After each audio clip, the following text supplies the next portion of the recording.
welcome to the Hustler Show. And today I have a super cool female hustler that I've met through LinkedIn, one of my favorite social media platforms, and her name is Kelly. Hello. Say Hi, hello, everyone.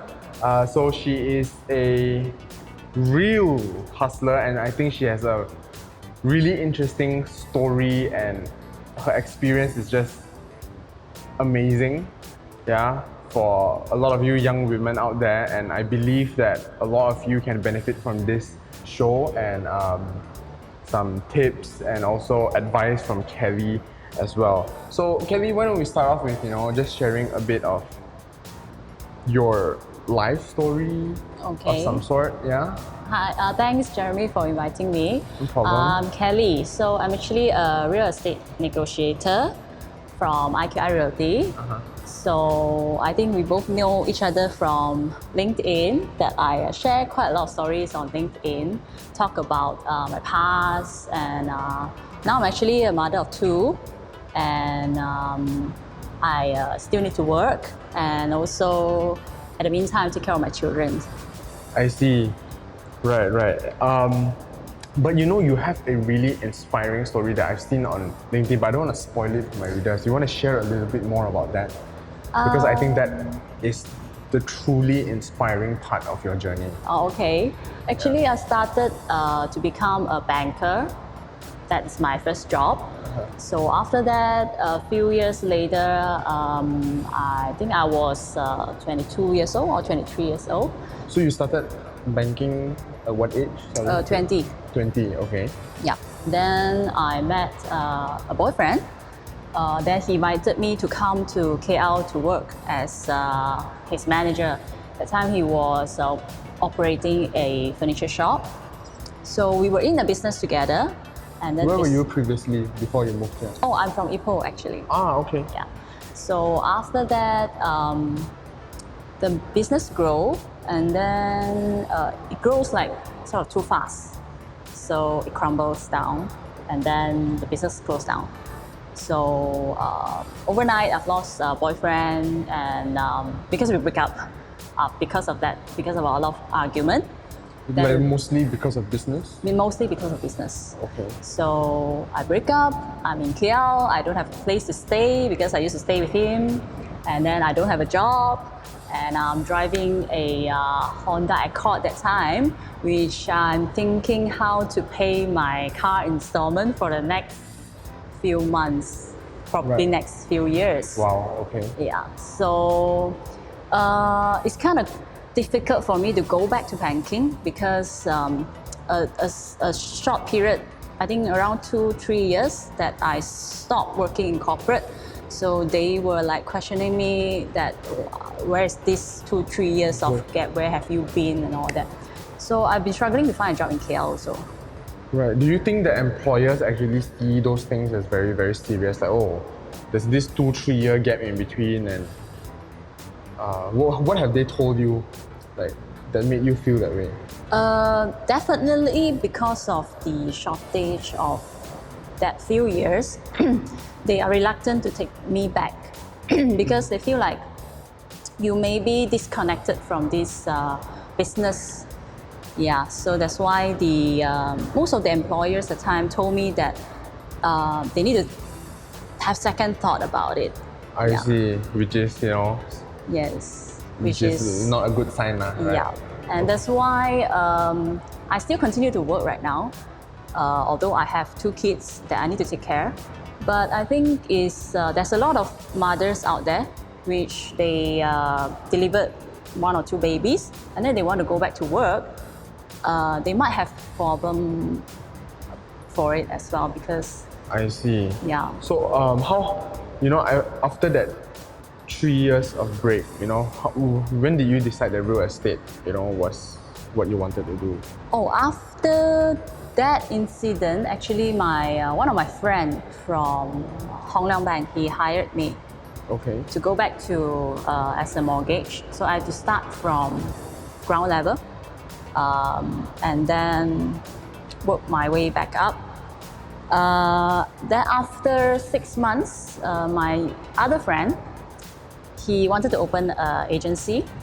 So he asked me to join him. That's where I started my real estate journey. I see. So you mentioned that you have, and you've been doing that for about 6 years now. 6 years, yes. No. I see. So how did your children came into your life, or like how has your children affected your life? As a mother, how has things changed? During my first year of real estate business, because I knew nothing at that time about this business, so I was still learning from my friend. And that time, we were all very young, so party a lot. We celebrate for deals a lot. So that time was like kind of waste time, because daytime we will work, but nighttime, Party. sometimes before nighttime, like 6 o'clock, we start to happy hour party and all that. And then the next day, we become too tired for work. So I kind of feel like that period of time is a waste of time. And And money. yeah. And then after 3-4 years, I think 3-4 years ago, I met my current husband. Then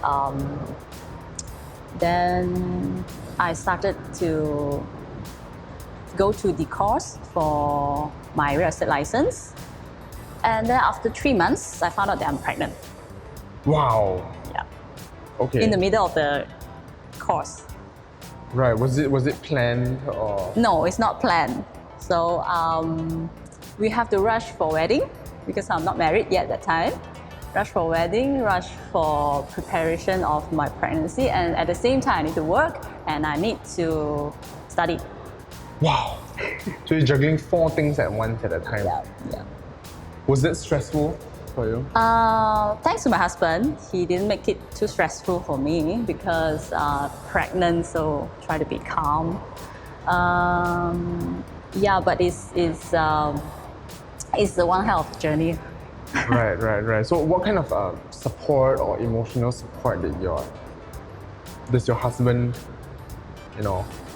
help you out with, like, to make you, not so stressed out and all that? Because during the first 3 months of pregnancy, it's morning sickness and dizziness all the way. So in terms of work, he will try to let me reduce my job, so I don't go to viewing too much. And sometimes he would help me to go to viewing, or sometimes that I need to do something like heavy workload, he will help me out. And then family support, and his family and my family, they all help me a lot. Like after my first child was born, my mother came all the way from Ipoh to help me to take care of my children. Yeah. I see. So, wow, it's just a lot to take in. So I saw on LinkedIn that some of your posts, you graduated. Was that a degree, or was that the real estate license, or was that? Yes, that is actually a diploma for real estate. Right. So that is a tertiary education, which I took. Before my first child was born. That's the course I'm talking about. That's a 2.5 years course that we need to pass 16 papers. Right. So that is the prerequisite before you practice as a negotiator or an agent, or to operate an agency. I'm already a negotiator, but I took the course so that I can operate my own agency. I see. Yeah. So you're done with that now? I've done with the exam. I still need to go through another 2 years of probation and I another see. interview to get the license. I see. How long more do you have left in that 2 years? Now it's 1 year. 1 more year. One more Are you year. excited about that whole thing? Yeah, but I heard the interview is difficult. Really? Yes. Is there another? How was that interview like from what you've heard? Interview is with a few board members, and then they will ask you questions like, how well do you know about the business? And they will interview whatever question they want to answer. But I heard that it's random. You won't know that what question they will ask, which because we have 16 papers. And real estate business is quite complicated, that you have to know some of the law, you have to know part of the our national land code, and they might just pull out one law case and ask you about it. So it's quite challenging. I heard my ex-boss from CBD, he told me that he went through the interview 3 times before he got the license. How long in between each interview? It depends. Because they have a quota of giving out the license, so they can't like one batch go in, everyone get license, that sort of thing. Yeah. I see. Then it's like every few months there's one batch kind of thing. 3 to 6 months, that's a batch. Right. Okay, but I don't think. But since you're a hustler, I mean, you've been through so much. I'm pretty sure that you'll be able to. I hope. I really hope so. So that's in next year, lah. Next year, yes, probably in September. Yeah. I see. What changes? Like, because there's a lot of confusion in the market. Agent versus negotiator. Like, can you explain a little bit on the difference? In Malaysia, we call real estate agent is actually a principal, and under real estate agent, you can actually hire 50 negotiators. Those negotiators is like associates, part under you. They use your license to operate, but actually they don't have. If let's say that you need to sign, it's always principal who sign Who on actually signs on the letters and all that. Yeah. I see. And negotiators do not require a license or any prerequisite to operate? No, there's actually no exams you need to go through, but you need to go through a 2 days course to get a real estate negotiator tag. That's a tag. And that's a number so that you are officially registered under the board. I see. So why don't you share with me a little bit about your business? How do you generate leads? What's your motto like when it comes to clients? And what differentiates yourself from the rest of the negotiators / agents out there? Oh, okay. I usually target in high-end properties, which Can you define high-end? High-end, like 2 to 10 million. 2 to 10 million per unit properties. Yeah. Right. So my business mostly surrounded with expats because I deal with KLCC and Mont Kiara area. So those areas, the rental starts from 4,000 to 20,000. So all this while, I can say 80% of my clients are expats. Okay. Yeah. So the difference, there's a lot of good negotiators out there. The difference is I actually wanted to do something different. Okay. Yeah, I always thought that I actually have a lot of crazy idea that I want to do this like this and do this like that. Like recently, I helped my client to furnish their unit. So I'm thinking to sort of tap on this also, that package it together, because my clients are expats. Some of them, they bought the property, they need someone to manage for them, they need someone to furnish for them, and yeah, it's like a whole package. So I'm thinking that maybe I could incorporate this together with my my negotiation skills and all that, so that they can just deal with me and don't have to go through like 10 agents. Right, because they're expats and they might not have, the contacts or the network to get things properly. And you do, right? You know your IDs and all those kind of things. And sometimes there's small little problems, like when tenants check out, there's the 2 nail holes on the wall, then they don't know who to contact and what to do about it. And sometimes leaking problem, aircon problem, and they are like overseas, time zone difference, and tenant might call me, but they are away and all sorts of things. So I think that to incorporate this property management together with my business should be a little bit helpful for my clients. So these are, let me just recap, it sounds like a lot of after-sales service. Yes. So like, do you have a threshold, because as a real estate negotiator, your income is done when the transaction is done. Yes. Correct? How long more do you allocate your time or your resources to help out clients after the sale has been made? For example, because I do expats and a lot of rentals, so if they sign 1 year, during the 1 year course, the tenant might call me anytime. So it depends on the lease that he signed. I see. So I'm responsible for the 1 or 2 years. Right. Yeah, so my after sales service depends on the lease that they sign. I see. What about outright purchases rather than leases? Purchases, normally we will keep following up with the landlord. Like if let's say they rent out their unit, but not with me, with other agents, sometimes they still need help from you. Like Because some agents, they don't involve in after sales service. They are like hands off and hit like okay, and run. done. Yes. So, but when they are expats, they are overseas, they need someone here and someone that they can trust to help them out. So I tend to help out because I feel that. Do you think that's a little bit unfair? Because like since your landlord has already assigned someone to handle the rental or whatsoever, Yeah. but then get you to help out in certain areas. I don't think that is unfair because I know that if I help this time, next time when this tenant check out, the landlord definitely come back to me. It's a tool. So that's how you differentiate yourself. Yeah. I think in our business, actually, there's a lot of agents, negotiators, come and go. But the one who stay in the business is the one who can provide good service, and your reputation is good. I see. Yeah. So these two things is very important to me. I see.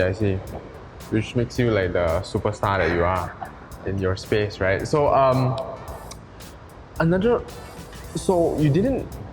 wanted to dig deeper into one part. You mentioned that your clients are mostly expats, 80% expats, right? How do these people find you?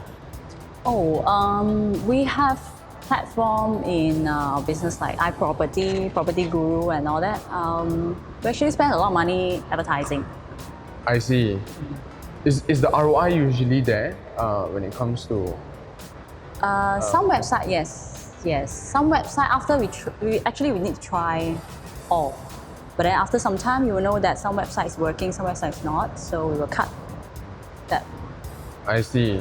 Do you mind sharing like which ones are have worked better for you in your experience? So far, the best is still iProperty. iProperty. Yeah. Second is Property Guru, and some is upcoming, but it takes time to really grow. Right. Yeah. So you think that usually your property value, like this building that we're in, will cost about $2 million per unit. Yep. Wow. Yes. Like can I go check one of the units Sure, out? sure. I'm curious to see what a 2 million unit looks like, right? Yeah, and I recently started LinkedIn. It's quite amazing platform to use. Right. Yeah. I love LinkedIn also. I've deleted Facebook already, and I rarely ever spend time there. And I think, and LinkedIn has helped me close really good deals and helped me make some meaningful connections as well. Like, for example, what happens today is a result of LinkedIn. Yeah. So guys, if you're not on LinkedIn yet, get on it ASAP because it's an amazing platform, right? Cool, Kelly, like very, very cool journey, and thanks for sharing a lot of those tips with us. So for the young women out there who are listening right now, right? Say they're 22 years old and they've lost their direction in life. They've lost their income, they lost their boyfriend, maybe. What kind of advice would you give to these people? Actually, previously I told you that I shared a post regarding this story on my LinkedIn, and it goes quite viral. And I received a lot of message from LinkedIn, like ladies are having problems, or guys that they are in a negative position right now. Like you say, it's kind of lost. So what My advice is actually that time when you are in that situation, you will feel very devastated. You don't know what to do. I think the number one thing not to do is make a decision. Don't make a decision. Don't make any decision when you're devastated, because it's gonna be a mistake. Okay. So let time goes by, and you need time to think and to understand yourself. That's a good time actually. If you are lost and you have no direction, just use 2 weeks time or 3 weeks time to maybe go to a vacation, or just Wow. or just So after all that, okay, I'm gonna go for a vacation. yeah, but alone. I mean, spend time with yourself alone to understand what you really want. Ask yourself, be honest with yourself, that what is it that is so important to you that you think that it's gonna wake you up in the morning with a smile, rather than thinking about the past, because whatever happens, it's already happened, and things happen for a reason. I believe that. Very wise. So I'm curious, when you went through that, it sounds like you've made some mistakes during that time. You made some Yeah. decisions and you made some mistakes. Yes, yes. Do you mind? Is it too personal to share? If it is, it's fine. We can totally cut this part out. No, it's okay. I don't really recall what I did, but I know that sometimes when we are angry with someone, or we are like sad, we will do something like you're gonna regret it later. You will know that. Yeah. Like right now, I feel I'm more calm right now, especially in front of my kids. Because sometimes when you lash out or you pour your emotion out, then maybe 5 minutes later you have to apologize for that, and you feel bad about that. That is worse. So why not just keep it in and Process it. yourself. process it first, rather than put it all out, then you regret it later. I see. Okay. So how do you split your work time and your kids? Like, how old are they now? Oh, my kids, one of them is 3.5, another one is 1.5. Okay, still quite Yeah. very, very small still. Yes. My time actually, as a negotiator, we don't have. Actually, a lot of people say that we have flexible working time. It's not really that. Because sometimes clients might call and say they want to view this house like 9 a.m. because they have work after that, or 6 p.m. because after work. So we always have to be following their schedule instead of our own schedule. I see. So there is no typical schedule. No. Okay, cool. So last question before we end this interview. If you could turn back time and start all over again, Okay. what would you do differently?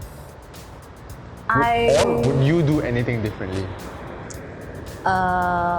Like I told you just now, we spend a lot of time on unnecessary things that time, like partying and 飲茶. That's a waste of time, I think. Right. Yeah.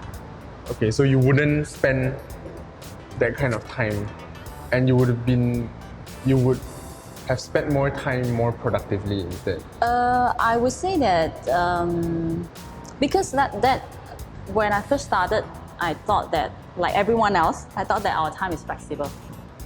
Okay. So we kind of like waste time. We don't have plan for it. And yeah, sometimes I wake up and I don't know what to do because I have no appointment later. So I thought like I would go shopping mall, hang around. But actually, with a good planning, our schedule can be quite fixed. That you need to plan ahead. That for this period of time, what should you do and all that. I think planning, I would do a better planning. Like spend those time instead of partying and like going out for tea with Yes. with buddies and friends and talking crap. Yes. Go back and do some planning and think about the business more. Yes. Yes. Right. Anything else you would like to add in that sense? Maybe not so much on the real estate side, but more, how you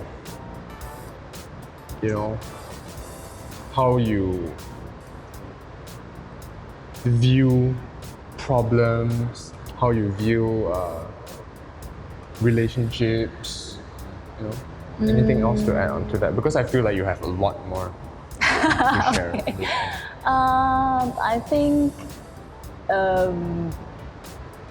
after I deliver my 2 kids, that's where I started to think about what I really want for my future and my kids' future. So I started to, and my time is kind of very limited because I need to spend, I tend to spend more time with them. But at the same time, I need to look for more income so that their life is more stable. So when time is limited, everything you do, you will be very cautious about it. And versus when you are young and single, you think that you have a lot of time, so you don't have because there's no limit about it, so you kind of like just waste it away. Yes. I see. So okay. I think so basically, don't waste your time when you're young. Start doing something productive. Maybe improve your skills. Do more planning about your future. Yeah, I think the technology right now is also different. That you can learn a lot of things from YouTube, from LinkedIn, and all that.